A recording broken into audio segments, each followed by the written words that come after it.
বৈষ্ণব সদাচার গ্রন্থ প্রাথমিক করণীয় এবং অকরণীয় 27 কুলের উপর রেখে কোনো কিছু খাওয়া উচিত নয়। 28 সন্ন্যাসীদের 3 এবং ব্রহ্মচারীদের 2 বার স্নান করা উচিত।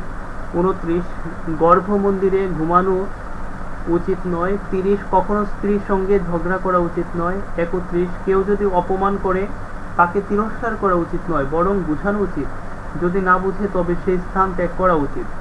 32 প্রতিদিন মঙ্গল আরতিতে যোগ দেওয়া উচিত। 33 খাওয়ার বা পান করার জন্য ডান হাত ব্যবহার করা উচিত। খাওয়ার বা পান করার জন্য ডান হাত ব্যবহার করা উচিত। 34 ঘুম থেকে জেগে উঠে হাত মুখ ধোয়া ও স্নান করা উচিত।